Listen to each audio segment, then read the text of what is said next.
રાજકોટના મેયર નૈનાબેન પીઠડિયા જેઓ મહાનગરપાલિકાની કાર લઈ મહાકુંભમાં ગયા હતા અને છેડાયો વિવાદ. આ વિવાદ હવે સમાજનો મુદ્દો પણ ઉમેરાયો. પાટીદાર અગ્રણી દિનેશ બાંભણિયાએ કરી ટ્વીટ કે પાટીદાર દીકરીને બનાવવામાં આવી રહ્યા છે ટાર્ગેટ. મેયર પાટીદારના દીકરી એટલે આટલો વિવાદ. તો આ મામલે ખુદ મેયરે કરી સ્પષ્ટતા કે આ મામલે જ્ઞાતિવાદ ન થવો જોઈએ. કારનું જે બિલ હતું એ મેં ભરી દીધું છે.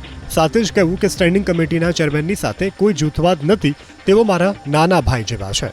આ મુદ્દો એક સમાજ તરીકે ક્યારે આપણે લેવો ન જોઈએ, કેમ કે આ વ્યક્તિગત વાડો સમાજનો બની જાય છે.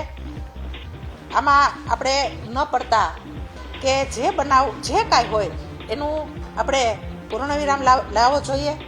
2 રૂપિયાનો ભાવ છે એ કદાચ જાણ બહાર હોય અને બોલાઈ ગયું હોય તો એમાં સમાજને આપણે ટાર્ગેટ ન કરીએ.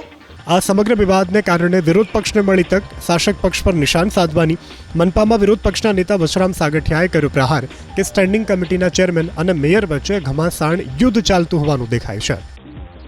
રાજકોટના મેયર શ્રી જે બોલ્યા છે એ સાચું છે, અને સ્ટેન્ડિંગ કમિટીના ચેરમેન જે 2 રૂપિયાની વાત કરીને મેયરને નીચું દેખાડવાની જે વાત કરી છે એમાં આ મેયર સાચા છે અને સ્ટેન્ડિંગ કમિટીના ચેરમેન ખોટા જેવું સાબિત થાય.